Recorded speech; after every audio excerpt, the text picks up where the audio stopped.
Can you elaborate a little bit for me? I want to make sure I understand what you're checking for. The targeting and some of the gang stalking, does the majority of yours just occur out in public, or do you experience it online as well? Oh, okay. Yeah, I have experienced it extensively, both online and offline, to the point that literally I believe that everyone, and I've been able to get this verified in at least most cases. I'll leave a little bit of room so that not everybody that I've dated gets looked at cross-eyed or so. But basically everyone where I've been able to determine one way or the other that I've ever dated, whether I met them online or offline, they were assigned. 2 times we fell in love anyway, and this network made the point to get us apart from each other as quickly as they could and all, because they apparently don't want people like a true love connection for several reasons. They want to make sure that at least one of those people will be like help to handle the other person. Sometimes both people are helping to handle each other, probably unknowing to the other one, but for this network. And they want to make sure the primary loyalty is to the shadow government network and not to the romantic partner. So it's not really such a romantic partner to the other person in that relationship. And so a lot of times they'll make sure that one or both parties are in fact involved with somebody else on top of that, to help make sure that it's also to help keep them from getting too bonded to each other, and to help keep tabs that those people are doing what the shadow government wants them to be doing. And should the time come that they want one of those people killed, they want to ensure cooperation. So it's really very dangerous for people being targeted this way, to be really, you just have to be very careful about who you're involved with, keeping in mind that this whole quite covertly powerful network is trying to set up to make sure that you cannot be with somebody that would actually be safe for you to be with, but they're trying to make sure that you would be with somebody that would kill you should they put the order. A handler. Yeah. And and potentially a cleaner, somebody to get rid of you as a liability, a witness, what have you, if the time were to come that they decided that. I've had other guests on the podcast before talk about also programs to sort of micromanage the masses' emotional intelligence so that it stays at around 12, 14 years of age, so that they can maintain a certain level of dysfunction within society. I've heard of that. Yes, I'm sure that's true. Yeah. Wow. Okay. So, I was just curious because I know that some of it the sex trafficking, the targeting for sex trafficking has escalated during the lockdown, and especially online, the targeting going on online. Yeah, I'm sure that's true also, because they're always, trying to figure out how to be as efficient as possible and use all the synergies and everything that they can, all the, create as much coincidence or synergy as they can. So, like one way I've been getting targeted worse, and I know other people have as well, is with neurotoxins in the air that we breathe. Because right now, being that generally we have to wear a mask to go outside, so we're not going to be able to get as good, air quality as we otherwise would have been able to. You can't just breathe freely. It does hinder the breathing and all.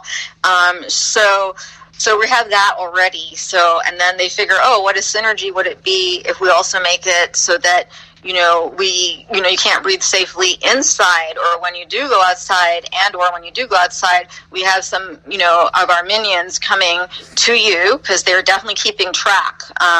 In my case, I believe that they, in addition to probably having planted things in my phones, that they administered a very suspicious injection, and that I referenced in the part 1, some more details about that.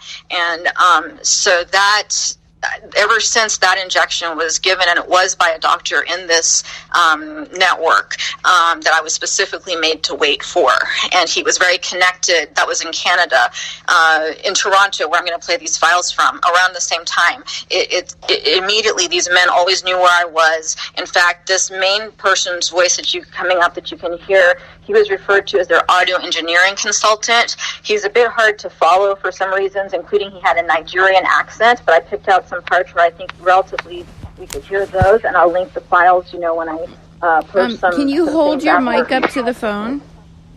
Oh, okay, sorry. Let me see. All right, I just realized something. I'd forgotten to take this off the charger, so I think it charges, and that's also the microphone port, I think. Okay. Do you hear me better now that I pulled that plug out? Yeah, I can hear you. Okay. Okay, well, I'll let you go ahead and you can have the platform to discuss the second portion of your story.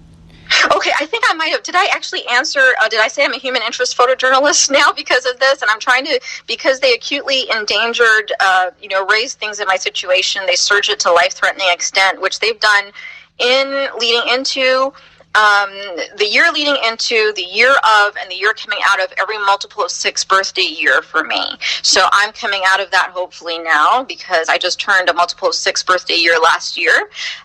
So it is multiple of 6 life-threatening surge, and I'm hoping when as I've done with all the other multiple of 6 surges since 2000, the one in and around 2007, that was two before the one in and around 2019. So it was 2006, 2007, 2008. Now it's been 2018, 2019, 2020. Thinking optimistically, it'll follow the same pattern by 2021. Hopefully from then, they won't be doing that. And in between, I turn my attention back more to, helping to expose what's going on with, in general and with other people's situations. But unfortunately, when they're acutely surging against me, I'm needing to, but also I've been told it's helpful. Like I'm able to get some specific documentation that shows the pattern, because the kinds of things they're doing with me, they're also doing to others they're targeting. All over internationally. It's an international. I've documented them doing this to me in multiple countries, primarily Canada and the United States, because that's primarily where I've resided.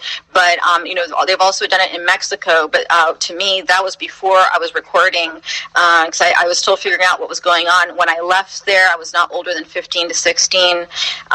So I was basically there during the time that the people believed to be my mother and second stepfather were in medical school at Universidad Autónoma de Guadalajara.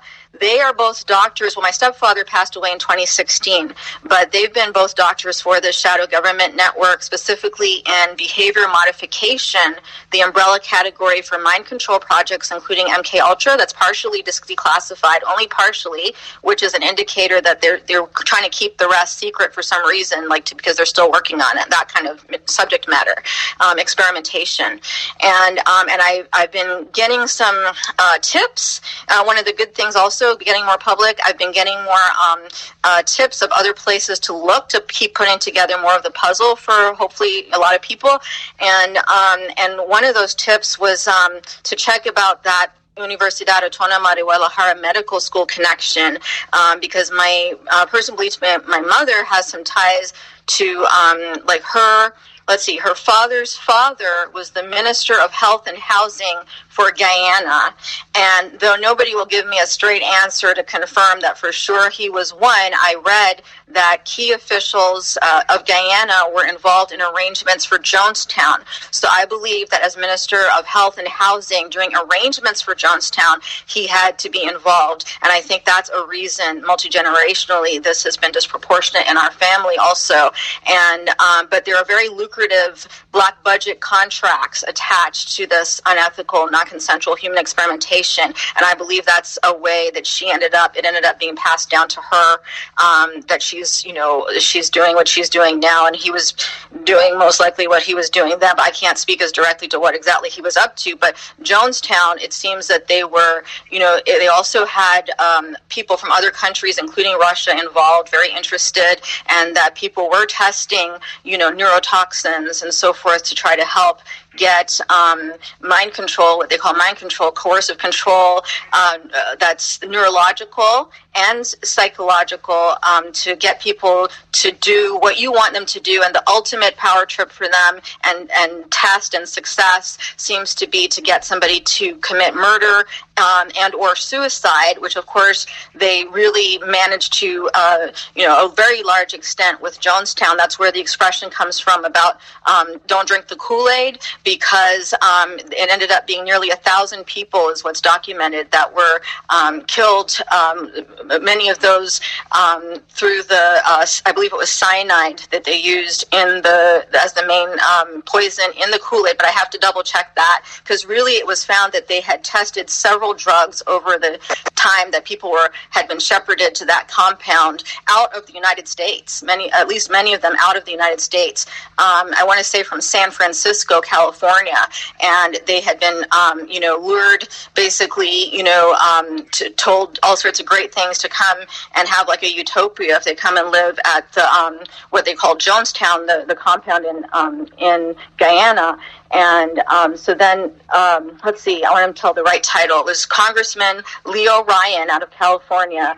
Out of concern, he was trying to help look into the concerns that people's loved ones had about those people. You're fading out again. Oh, okay. Let's see. Maybe is it where I position? I'm not sure if it's where I position the phone or where I'm standing. Is this better now? Yes. Okay, so Congressman Leo Ryan went with United States, journalists to Guyana to check into these concerns. And so they were murdered, before he could take the airplane back to the States. They were at the airstrip and they were murdered, and him and the journalist that had accompanied him. And actually there's a current congresswoman that now has that position that was his aide at the time, and it's Congressman Jackie Spear of California, and she had been shot several times and left for dead at that airstrip. And so this was why people are not looking into this better, and the public is not made more aware, and especially with these people with these same connections, again, and still carrying on the same way, endangering so many people's lives now, in their mad scientist efforts to get coercive control over everybody by dosing them with poisons and stuff, and seeing who they can get to murder, and if they can get them to kill themselves and what have you. Why that's not being taken more seriously and looked into more is very I can't explain properly, and it's very disturbing. Wow. So you had some audio today that you wanted to play for the audience, correct? Yes. I already played an audio file just to summarize real quick and revisit, so we're kind of go in a flow. So in the first part, it was toward the end of that installment, and it was a file where organized predators could be heard conspiring to frame me. And it ended with something I meant to,